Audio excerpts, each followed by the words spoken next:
Hello friends, what's up. तो चलो, welcome to the Yashodeep IAS academy.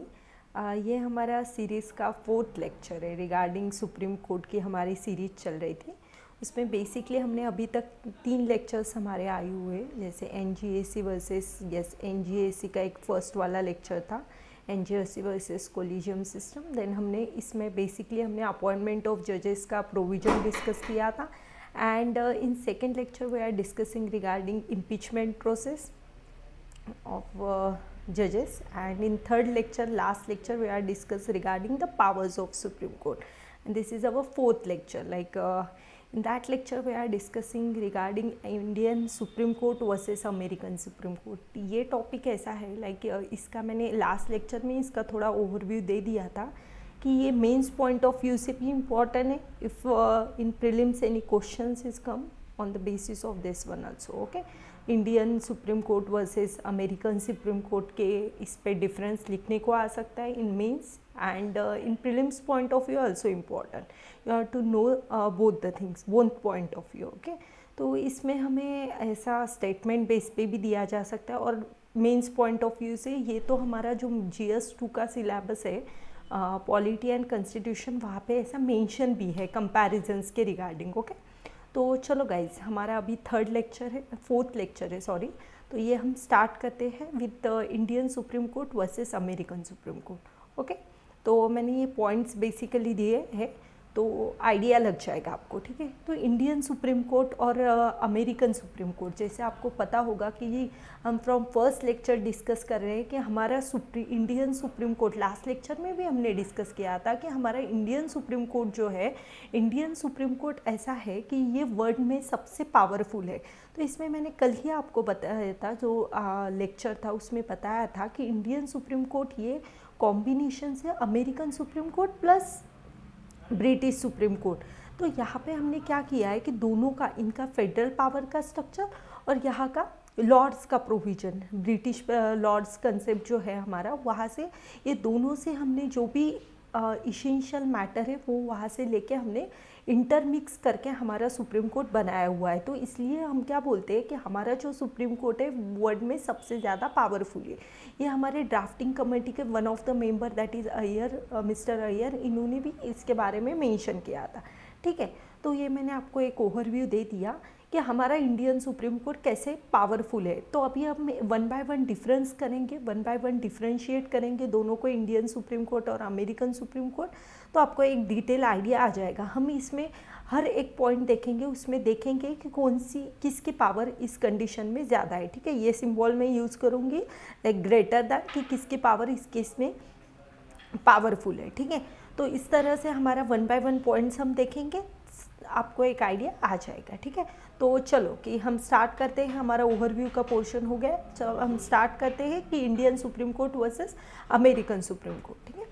तो चलो, इसका डिफरेंस लक्ष्मीकांत में एक कॉलम देके आपको दिया हुआ है, आप वहाँ से भी रेफरेंस कर सकते हैं, ठीक है। यहाँ पे हमें जैसे बेसिक अंडरस्टैंडिंग के पर्पज़ से हम समझ रहे हैं कि एकदम जो भी बेसिकली जो फ्रेशर्स है, जिन्हें लक्ष्मीकांत, जिन्होंने नहीं पढ़ा है, फर्स्ट टाइम पढ़ रहे हैं, उनके लिए मैं एक बेसिक आइडिया दे रही हूँ, और जो प्रिपरेशंस 2-3 साल से कर रहे हैं उनकी भी एक बेसिक अंडरस्टैंडिंग इससे डेवलप हो जाएगी, ठीक है। तो इंडियन सुप्रीम कोर्ट और अमेरिकन सुप्रीम कोर्ट हम कंपेयर कर रहे हैं। तो इसमें आप देख सकते हैं कि ओरिजिनल जुडिक्शन इन फेडरल केसेस, इसका मतलब क्या है कि हमारा इंडियन सुप्रीम कोर्ट क्या है कि जो हमारे हाई कोर्ट्स है, इंडियन सुप्रीम कोर्ट, तो हमारे यहाँ पे जो पावर्स है कि केसेस हाई कोर्ट से सुप्रीम कोर्ट में आते हैं, ऊपर आते हैं, ठीक है।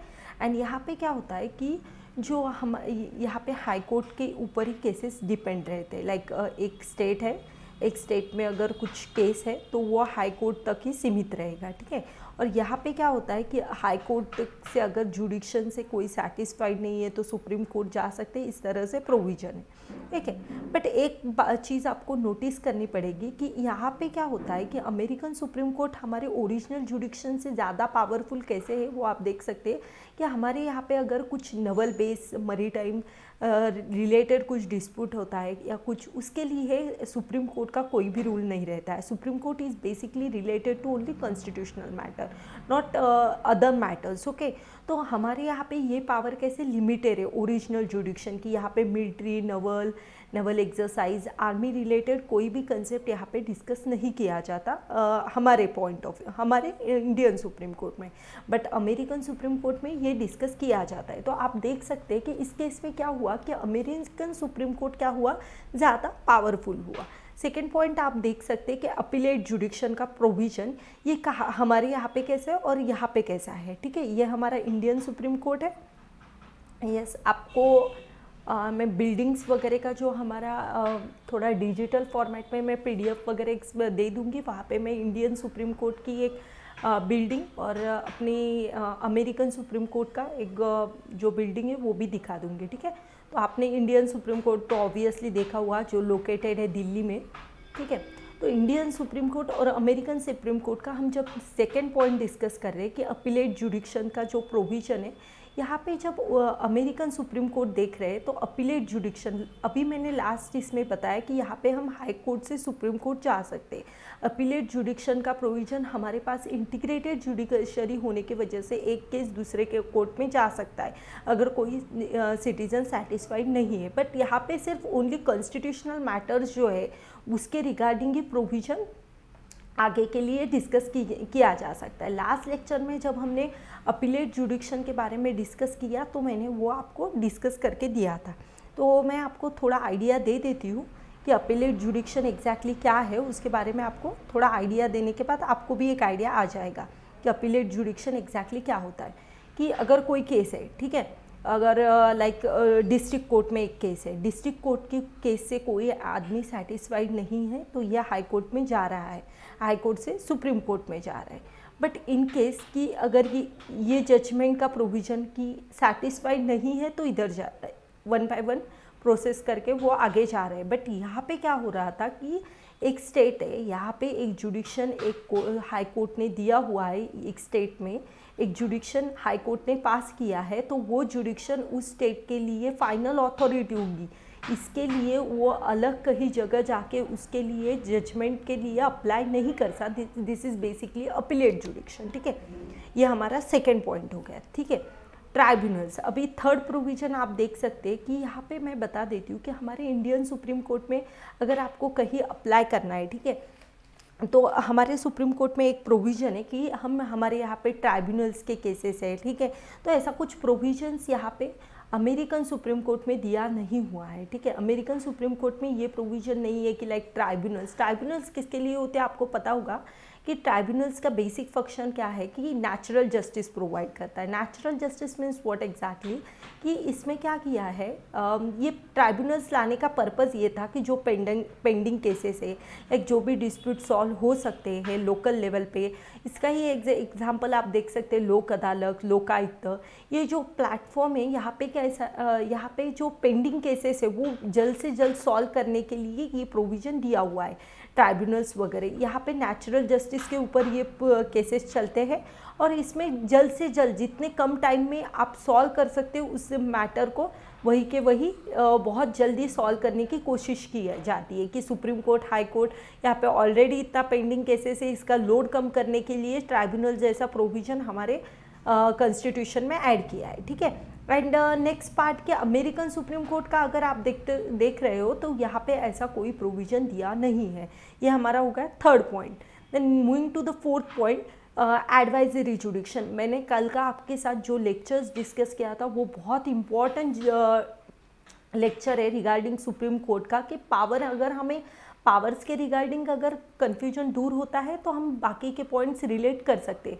लाइक देखो कि अभी ये पॉइंट्स में दिया हुआ है कि एडवाइजरी जुडिक्शन, अभी येस्टरडे मैंने आपको बताया था, एडवाइजरी जुडिक्शन जब बताया था कि प्रेसिडेंट सुप्रीम कोर्ट से एडवाइस मांग सकते हैं कि रिलेटेड कुछ प्री कॉन्स्टिट्यूशनल ट्रीटीज़ है, इसके रिगार्डिंग उनको कुछ जजमेंट चाहिए, पब्लिक रिलेटेड मैटर्स है, उसके रिगार्डिंग अगर प्रेसिडेंट से कुछ सजेशन एडवाइस चाहिए तो वो आर्टिकल 143 में मेंशन किया हुआ है कि ये प्रेसिडेंट मांग सकते हैं। इसमें मैंने आपको कल 2 केसेस बताए थे कि एक पब्लिक मैटर का केस बताया था and next pre constitutional treaty का केस बताया था कि इस केस में सुप्रीम कोर्ट से प्रेसिडेंट एडवाइस मांग सकते। इस केस में अमेरिकन जब आप देख रहे हो तो यहाँ पे नो एडवाइजरी जुडिक्शन के बारे में कुछ मेंशन नहीं है, ठीक है।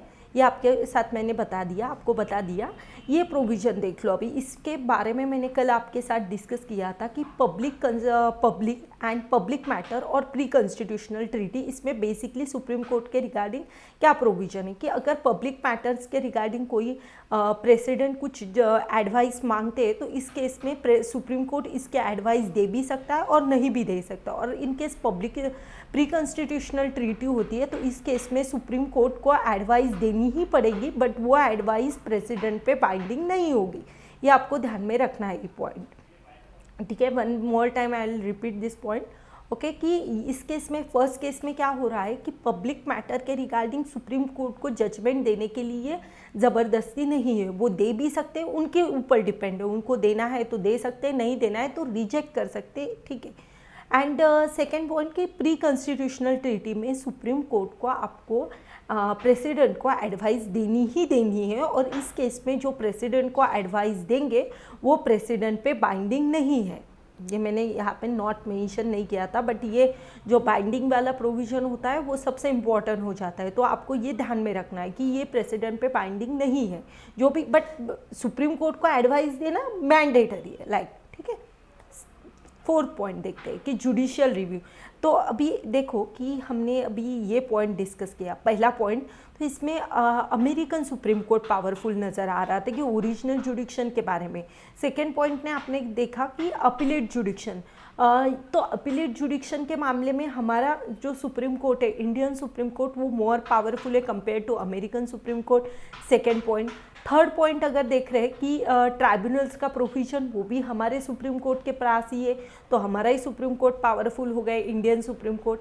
फोर्थ पॉइंट आपने देखा कि एडवाइजरी जुडिक्शन के रिगार्डिंग कोई भी प्रोविजन अमेरिकन सुप्रीम कोर्ट में नहीं है। तो अभी आप देख सकते हैं कि 4 पॉइंट में ऑलरेडी अपना इंडियन सुप्रीम कोर्ट 3 पॉइंट्स की अगर कंपेयर करते हैं तो इनमें इंडियन सुप्रीम कोर्ट ज़्यादा पावरफुल नज़र आता है, ठीक है।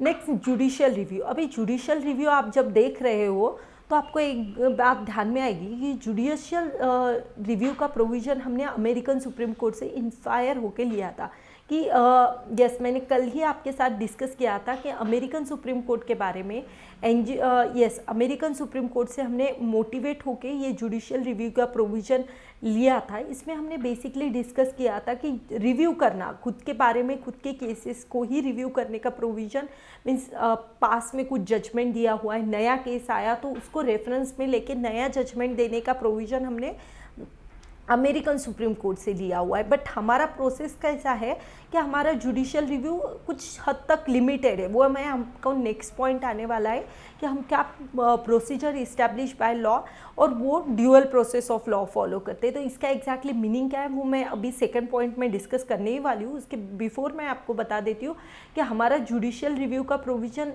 कुछ कंपैरिजन अगर अमेरिकन के साथ करते हैं तो वहाँ हमारा थोड़ा बहुत कम है compare to American Supreme Court. यहाँ पे वो पिछले कोई भी केस को रिव्यू करने का प्रोविज़न उनके पास में ज़्यादा है। जुडिशियल रिव्यू का अगर आप देख सकते हो कि बेसिक स्ट्रक्चर का जो प्रोविज़न आया था केशवानंदा भारती केस, तो ये जजमेंट गोलकनाथ केस को हावी होकर ये जजमेंट दिया हुआ था कि गोलकनाथ केस में हमने जो भी जजमेंट दिए वो केशवानंदा भारती केस में करेक्ट किए। यही तो इन्होंने क्या किया था, उन्होंने जो गोलकनाथ केस के बारे में जो जजमेंट दिया था उसको ही रेक्टिफाई करके केशवानंदा भारती केस में नेक्स्ट जजमेंट दे दिया, ठीक है। तो इस तरह से हमारा ये जुडिशियल रिव्यू का प्रोविज़न है। नेक्स्ट पॉइंट है कि procedure establish by law versus dual process of law. अभी मैंने लास्ट पॉइंट में आपको बताया था कि जुडिशियल रिव्यू, तो ये प्रोसीजर इस्टेब्लिश बाय लॉ, ये प्रोविज़न फॉलो कौन करता है, ये Indian constitution, Indian Supreme court follow करता है and this is followed by American Supreme court.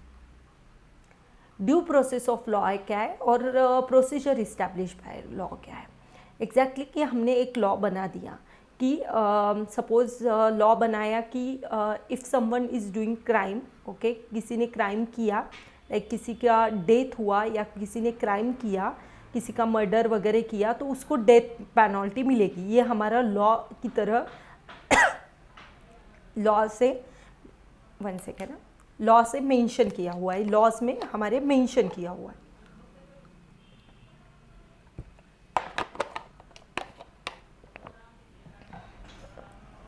तो लॉ में मेंशन किया है कि किसी ने अगर क्राइम किया तो उसको सज़ा के तौर पे डेथ पेनल्टी मिलेगी, ये लॉ में मेंशन किया है। तो इसमें क्या होता है कि हमारे यहाँ पे अगर कोई भी व्यक्ति, अगर कोई भी इंसान अगर सपोज क्राइम करेगा तो उसको डेथ पेनल्टी मिलेंगी, ये यहाँ पे लॉ में मेंशन है। तो हम वही प्रोसेस फॉलो करते हैं। अगर किसी ने सेम थिंग की कि रेफरेंस लेके हम यही procedure establish by law follow करते हैं। बट यहाँ पे क्या है कि ड्यू प्रोसेस ऑफ लॉ ये हमसे ज़्यादा आगे, अगर किसी ने सपोज वो जो डिसीजन देते हैं वो डिसीजन उनके सिर्फ लॉ पे बेस नहीं रहता है, वो और मीन्स किसी भी चीज़ को और फॉरवर्ड में जो जो केसेस आएंगे उसकी तरह से वो खुद को इवैल्यूएट करते जाते हैं। Like procedure establish by law थोड़ा एक कंसेप्ट आप समझ सकते हैं कि इसमें थोड़ा रेस्ट्रिक्शंस है कि आपको लॉ का रेफरेंस लेके ही करना है। But due process of law का आपको जो डिसीजन है ये भी रेस्ट्रिक्टेड है, ऐसा नहीं, बट इसमें हर जो फॉरवर्ड डिसीजन आने वाले उसकी तरह से थोड़ा मैनिपुलेट किया जाता है। ये है उनका तरीका है सोचने का ड्यू प्रोसेस ऑफ लॉ में। थर्ड पॉइंट हमारा है पावर्स इन लार्ज। तो इस केस में हमारे यहाँ पे क्या हो रहा है कि यहाँ पे आप देख सकते हो कि ये हमारा इंडियन सुप्रीम कोर्ट है, ठीक, and this is our American Supreme Court. हमारी जुडिशरी कैसे इंटीग्रेटेड है, मैंने अभी बताया था कि नीचे लोअर कोर्ट होगा, ऊपर सुप्रीम हाई कोर्ट होगा और उसके ऊपर सुप्रीम कोर्ट होगा। तो हमारी जो पावर्स है वो इनलार्ज किया हुआ है कि लाइक सबके हाथ में पावर्स डिस्ट्रीब्यूट किए। बट अमेरिकन सुप्रीम कोर्ट कैसा है कि यहाँ पे हाई कोर्ट जो जुडिक्शन देगा वो उनका फाइनल होगा उस स्टेट के लिए, एंड सुप्रीम कोर्ट जो जुडिक्शन देंगे वो कॉन्स्टिट्यूशनल मैटर और इसके रिगार्डिंग देंगे। तो इस केस में पावर्स हमारे पास ज़्यादा है। और ये लास्ट प्रोसेस अगर आप देखोगे तो ड्यू प्रोसेस ऑफ लॉ के तरह ज़्यादा पावर आती है। ये हो गया हमारा जुडिशरी का provision, powers in large. And हम कौन सा प्रोसेस फॉलो करते हैं, इंटीग्रेटेड प्रोसेस फॉलो करते हैं। वहाँ पे वैसा इंटीग्रेटेड के रिलेटेड कोई प्रोविजन नहीं दिया हुआ है। यहाँ पे एक स्टेट में एक कम्प्लीटली सेपरेट दिया हुआ है, यस, एंड यहाँ पे सेपरेट दिया हुआ है। ये लास्ट पॉइंट मैंने बताया कि पावर्स इन लार्ज। तो यहाँ पे आपको देखना पड़ेगा कि अगर कोई किसी आदमी सेटिस्फाइड नहीं है तो ऊपर जा सकता है। उसी तरह से हमारा ये इंटीग्रेटेड जुडिशरी का प्रोविज़न लागू होता है कि यहाँ पे हमने इंटीग्रेटेड जुडिशरी है, यहाँ पे फेडरल स्ट्रक्चर है, फेडरल पावर डिस्ट्रीब्यूट हुई है, फेडरल स्ट्रक्चर फॉलो करते हैं। जो स्टेट है वहाँ पे उस स्टेट के लिए उसका जुडिक्शन मैंडेटरी रहेगा। किसी सेंट्रल अथॉरिटी के पास जाने की ज़रूरत नहीं है। वो स्टेट खुद के मामले में ही उसको एक पावर दी है कि वो खुद के केसेस खुद ही डील कर सकता है। नेक्स्ट पॉइंट हमारा है कि ये हमारा पूरा पोर्शन देख लिया कि इस केस में भी फेडरल स्ट्रक्चर के केस में भी हमारी पावर ज़्यादा है। इधर इंडियन सुप्रीम कोर्ट के केस में पावर्स हमारी ज़्यादा है, लाइक हमारी इनलार्ज पावर है। अगर कोई सेटिस्फाइड नहीं है तो वो आगे के लिए अप्लाई कर सकता है। इस तरह का प्रोविज़न अमेरिकन सुप्रीम कोर्ट में नहीं है। प्रोसीजर इस्टेब्लिश बाय लॉ मैंने एक्सप्लेन कर दिया। नेक्स्ट जुडिशियल रिव्यू के बारे में भी, जुडिशियल रिव्यू के regarding powers American Supreme court में ज़्यादा है। एडवाइजरी जुडिक्शन के रिगार्डिंग पावर हमारे पास ज़्यादा है। ट्राइब्यूनल्स का प्रोविज़न सिर्फ हमारे इंडियन सुप्रीम कोर्ट में है। अपीलेट जुडिक्शन का प्रोविज़न भी सिर्फ हमारे इंडियन सुप्रीम कोर्ट में नहीं है, अमेरिकन में भी है, बट वहाँ पे पावर थोड़ी रेस्ट्रिक्टेड है। ओनली कॉन्स्टिट्यूशनल रिलेटेड मैटर्स के रिगार्डिंग ये अपील कर सकते हैं। नेक्स्ट ओरिजिनल जुडिक्शन के regarding American Supreme court power है। तो इस तरह से हमने ये पूरा जो कंपैरिजन्स का पॉइंट्स है वो वन बाय वन डिस्कस कर लिया है। अभी नेक्स्ट देख सकते हैं कि ये थोड़ा एक्सप्लेनेशन दिया हुआ है कि senior advocate, advocate on record and others, ये 3 पॉइंट देख लेते हैं। बहुत शॉर्ट में है ये, कुछ ज़्यादा सा ब्रीफ नहीं है इसके रिगार्डिंग। सीनियर एडवोकेट मीन्स जो भी ज़्यादा एक्सपीरियंस के बेस पे डिसाइड किया जाता है कि ये सीनियर है, जूनियर है, ये एक्सपीरियंस के बेस पे डिसाइड किया जाता है, उसको ही। अभी आपने देखा होगा कि जब हमने सुप्रीम कोर्ट का चैप्टर स्टार्ट किया था तो आपको पता होगा तो सीनियर मोस्ट जज होता है, उसको ही चीफ जस्टिस ऑफ इंडिया बनाते हैं। तो इस तरह का जो प्रोविजन होता है वही ये सीनियर एडवोकेट के बारे में लागू होता है कि जो एक्सपीरियंस के बेस पे उनको डिसाइड किया जाता है कि कौन सीनियर है कौन जूनियर है। एडवोकेट ऑन रिकॉर्ड, इसमें बेसिकली PIL वगैरह रिलेटेड मैटर्स है, थोड़ा कम इम्पॉर्टेंट मैटर है, उसके रिगार्डिंग जो भी जजमेंट और या आते हैं FIR वगैरह रिलेटेड जो भी जजमेंट होते हैं वो कौन एडवोकेट, वो कौन रहते हैं, एडवोकेट ऑन रिकॉर्ड। इस तरह से ये पूरा प्रोविज़न मैंने आपके साथ डिस्कस कर लिया। अभी नेक्स्ट लेक्चर जो आएगा उसमें मैं बेसिकली पूरा जो हमारा सुप्रीम कोर्ट हुआ है उसके रिगार्डिंग एक रिकैप लेक्चर लूँगी, पूरा एक रिवाइज कर दूंगी, एक लेक्चर में पूरा समराइज करके आपके साथ डिस्कस करूंगी। एंड नेक्स्टली हम उसके रिगार्डिंग जो भी प्रीलिम्स और मेंस रिलेटेड जो भी टॉपिक्स न्यूज़ में आए हुए हैं वो डिस्कस करेंगे। And prelims mains regarding current affairs भी डिस्कस करेंगे, प्रीवियस ईयर क्वेश्चंस भी डिस्कस करूंगी प्रीलिम्स और मेंस पॉइंट ऑफ व्यू से सुप्रीम कोर्ट के रिगार्डिंग, एंड रिवाइज भी करेंगे। ठीक है, तो ये हमारा नेक्स्ट सेक्शन आने वाला है। और आपको इसके रिगार्डिंग और भी लेक्चर्स है, ठीक है, GS2 का जो भी सिलेबस है हमारा उसके रिगार्डिंग लाइन टू लाइन मैंने जो हमारे offline online classes Yashodeep IAS academy यहाँ पे चल रहे हैं वहाँ पे मैं 1 to 1 लाइन से की तरह से सिलेबस पूरा डिस्कस कर रही हूँ, उसके नोट्स वगैरह पूरा फॉर्म करके with current affairs related notes add करके उसके नोट्स भी प्रोवाइड कर रही हूँ। तो इनके आपको अगर ज्वाइन करना है तो आप नीचे दी हुई लिंक पे क्लिक करके देख भी सकते हैं, ठीक है, कमेंट सेक्शन में देख सकते हैं। तो इस तरह से ये हमारा पूरा चैप्टर कंप्लीट हो गया। उसके बाद में हम जो नेक्स्ट चैप्टर आएंगे उसको रिवाइज करेंगे कि एग्जैक्टली हम समराइज करेंगे बेसिकली। एंड नेक्स्ट हम prelims mains point of view से कुछ अभी सुप्रीम कोर्ट के रिगार्डिंग जो भी टॉपिक्स न्यूज़ में चल रहे हैं वो डिस्कस करेंगे। And next questions answer discuss करेंगे, ठीक है। तो चलो गाइज मिलते हैं नेक्स्ट लेक्चर में, तब तक आप जो भी मैंने पिछले वाले लेक्चर्स दिए हुए उसको रिवाइज करिए, और रिवाइज करने के बाद एक बार लक्ष्मीकांत में जाके पढ़ भी सकते हैं। लक्ष्मीकांत से रेफरेंस रिवाइज करिए उस लेक्चर को, एक बार कंसेप्चुअल अंडरस्टैंडिंग होने के बाद उसको रिवाइज करो। ये पहला लेक्चर देख लो, उसके बाद लक्ष्मीकांत जाके रेफ़र कर लो, और देन आपका वो टॉपिक होगा वो पूरा क्लियर हो जाएगा। प्रीवियस ईयर्स क्वेश्चन पेपर जो है मैं आपके साथ डिस्कस करूँगी नेक्स्ट लेक्चर में। तब तक चलो बाय गाइज।